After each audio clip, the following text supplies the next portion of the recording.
Hi ARTSTHREAD, I'm Warren Reilly. I'm an artist and a designer, graduate of Manchester School of Art and Textiles and Practice. I'm from Brent, which is a borough of London, and I am originally from the Willesden, Holston area. I am 23 years old, and my own specialism really is about blurring the lines between art and fashion. And I'm really excited that I have been given this funding by the Mayor of London and Brent Council as part of the Brent Culture Fund projects to deliver a new exciting programme for young people in the borough of Brent and beyond called Fashioning Our History. Um, I think it's a really, really interesting project because it all kind of stems from my own experiences, working in the fashion and art world. And I noticed that obviously there's a really big lack of diversity in the industry, really. And it's just so difficult nowadays to be getting any kind of internships for, especially if you're a working class person or if you come from a ethnic minority, like the doors are just not as open for us as they are for everybody else. And the project kind of comes from research that I developed while I was at uni when I produced my dissertation. And I researched black people in classical art and colonial Britain and explored the lives in which they lived and the clothing that they wore in images and paintings and photography, and tried to kind of, reinstate their position within society, looking at the clothes they were wearing and talking about the influence they had in fashion and art history. And that really led me on to applying for funding after I finished my degree with the Borough of Culture. It was something that I knew after I finished my dissertation that it was a kind of theme that I wanted to continue, was looking into other narratives and stories and also looking into how we can encourage more diverse narratives in the industry for now and in the future. So that's kind of how I kind of created the Fashioning Our History project concept, and I applied for the funding, and I was successful in round three, which was great. And basically, as a result of that, I am now the funded producer and the creative director of the project, which is really, really exciting. So that's one way how I actually got involved with Fashioning Our History program, because it's actually my project that I created all myself. So that's something I'm really excited about.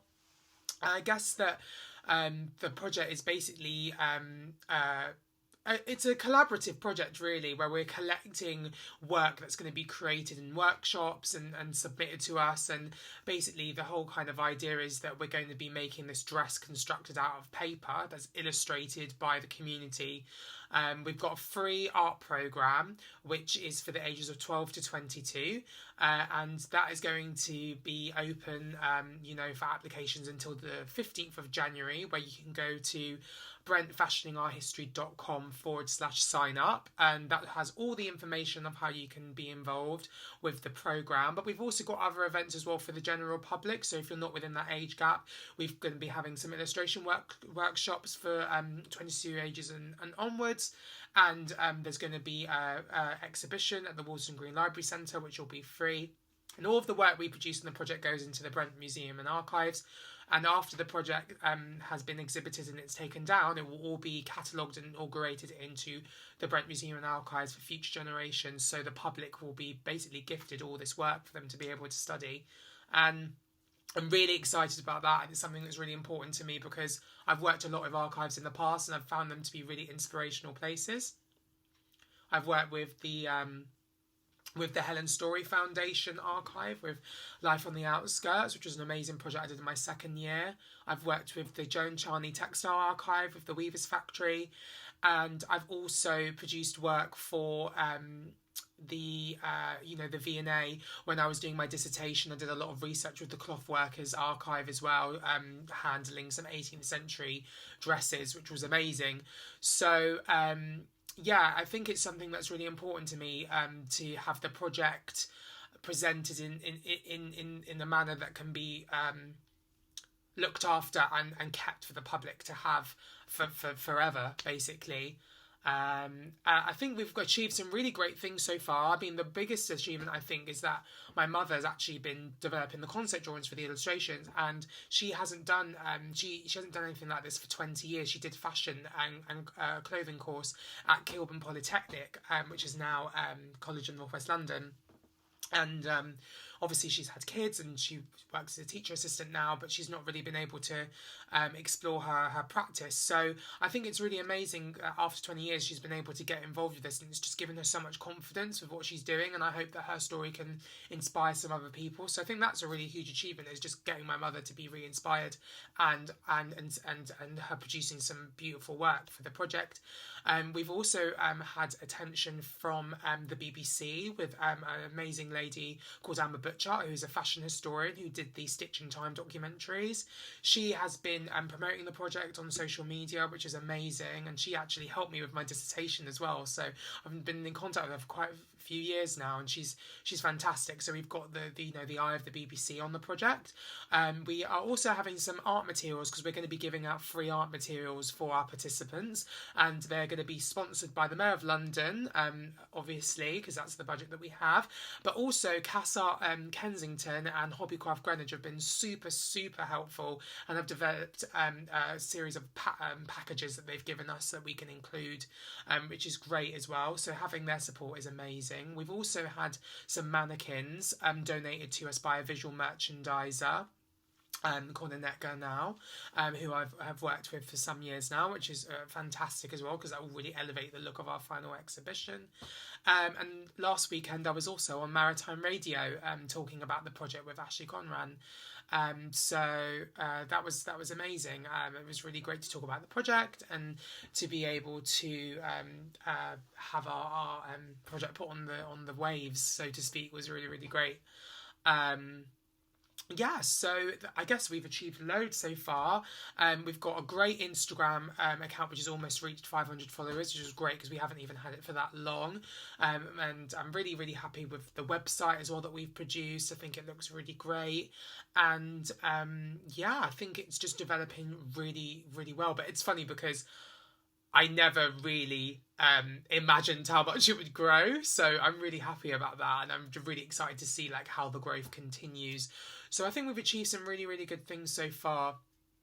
And I think the main aims really of the project is really just to really give opportunities to young people and creative people that otherwise wouldn't get them. I mean, I'm from a working class background. I've grown up on the council estate in Brent on Church Road, so like I know how difficult it is to come from that background and not have any connections, or having to start from scratch and not having any funding or any like real money to like get yourself going.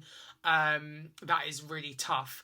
I just really want to give another person that can relate to me an opportunity within our area, but also welcoming other people from other areas to be inspired by what we're doing and to really put Brent on the map.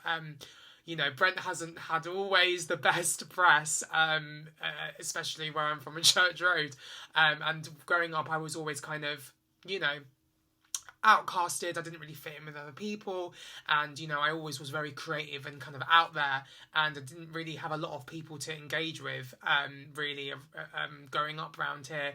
So I think it would just be so amazing to give other people like me the opportunity to have a creative network where they know that it's okay to stand out, it's okay to be different, and also it's okay to be creative, because a lot of people discourage creativity because they think there's no money in it, or they think it's something that is just like not creditable for some reason. And I just think it would be such an amazing achievement to be able to support these people, especially now in the pandemic when there's so little funding, businesses are closing down, and I just think it's such a dark time.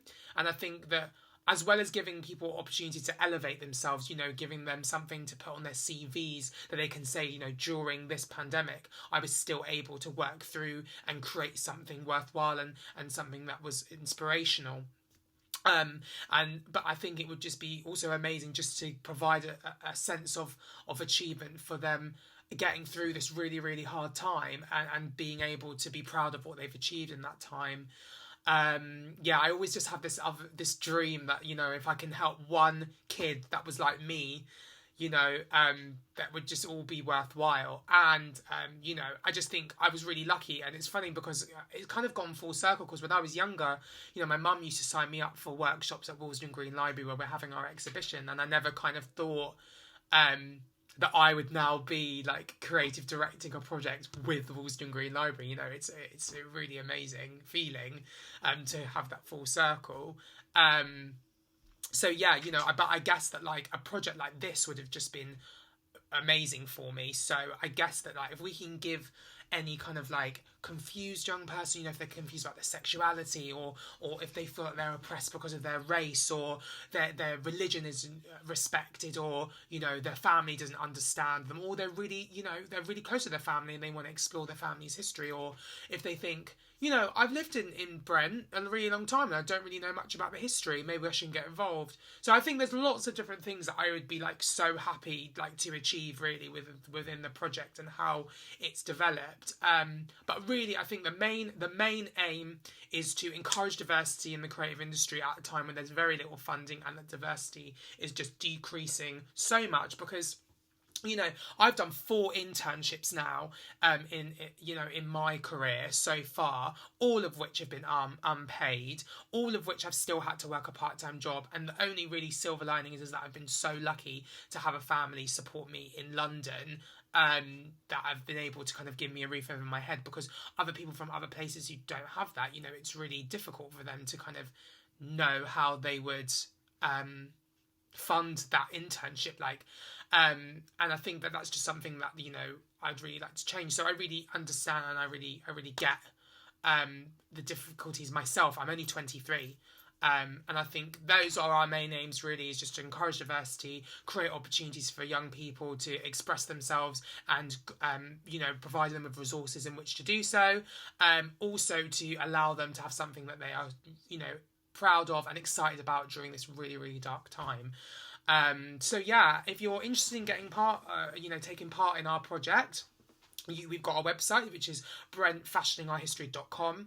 For all the information that we're going to be putting out there for the sign up, which is now live, you can go to brentfashioningourhistory.com/sign up. We've also got a really cool little challenge on at the moment as well, like a paper doll challenge where you can download some files and create artworks and send them over to us and be part of the archive. That's brentfashioningourhistory.com/resources. If you want to follow us on Instagram, we've got our Instagram, which is foh.brent. We also have a Facebook page, which is Fashioning Our History Brent Public.